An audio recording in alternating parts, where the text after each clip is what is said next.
The rise of Aria was born into a family that never truly saw her.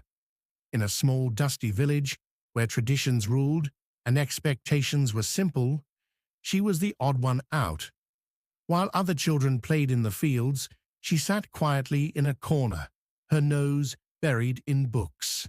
She had a mind that thirsted for knowledge, but to her mother, she was nothing more than an obedient, hard-working daughter, useful for chores, but never for love.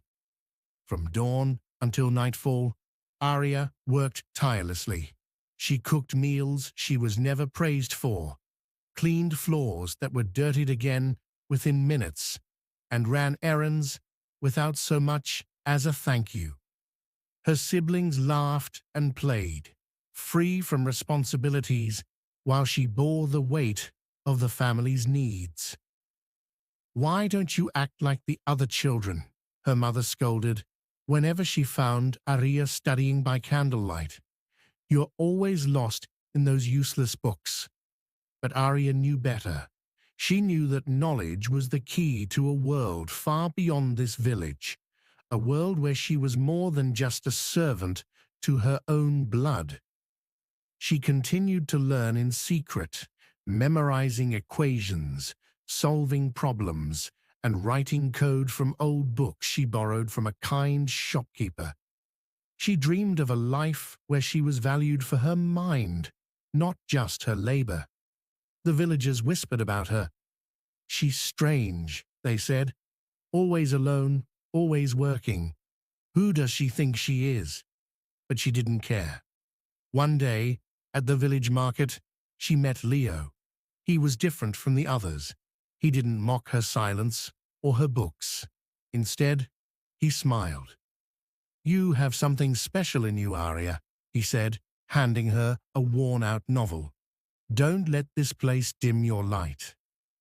It was the first time someone had seen her, not as a tool, but as a person. Encouraged by his belief in her, she applied for scholarships, using the scraps of time she had between chores. And when the letter arrived, one that spoke of a future beyond the village, she knew she had finally broken free. Years passed. Aria built herself from nothing, turning her knowledge into power. She founded an AI company that revolutionized the world, creating technology that changed lives. She was no longer the forgotten girl from a nameless village. She was a woman of success, of influence, of strength. Then came the day she returned home. The same people who had once whispered behind her back now gathered to see her, their faces filled with awe and regret. Her mother, the very woman who had dismissed her, stood before her with trembling hands. "Aria, we need your help." Her heart ached with memories of the girl they had mistreated, the girl they had used and abandoned. But she was no longer that girl. She looked at them, not with anger, not with hate, but with understanding. "I will help," she said, her voice steady, "not because you are kind to me, but because I choose to be better."